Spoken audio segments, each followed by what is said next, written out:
ভালোই হয়েছে তুমি আমার হও নাই। যদি তুমি আমার হতে আমি হয়তো কখনো কষ্টই চিনতাম না, বিচ্ছেদের স্বাদ পেতাম না, যন্ত্রণার সাথে পরিচয় হতো না। তোমায় পেলে শুধু তোমাকে নিয়ে আমি গর্বই করতাম, মানুষের কাছে তোমাকে নিয়ে অহংকার করতাম, পূর্ণতার গল্প বলতাম। কিন্তু তুমি আমার না হওয়ায় আমি বুঝেছি ভালোবাসা সবসময় মিষ্টি না, মাঝে মাঝে নিষ্ঠুরও হয়।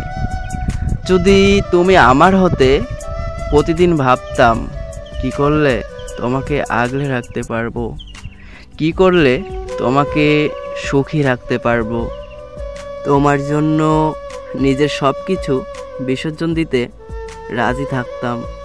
কিন্তু তুমি আমার না হয়েই ভালো করছো, কারণ এখন আর কাউকে নিয়ম করে ভালোবাসতে হয় না, কাউকে নিয়ে প্রতিদিন চিন্তা করতে হয় না। তুমি অন্য কারো হয়েছো, সেটাই হয়তো ভালো হয়েছে।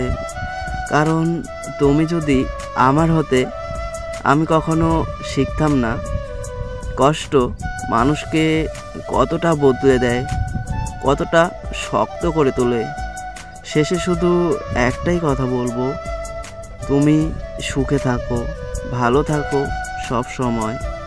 হয়তো আমি তোমায় পাইনি, তবে আমি তোমার জন্য সব সময় দোয়া করি তুমি ভালো থাকো সব সময়।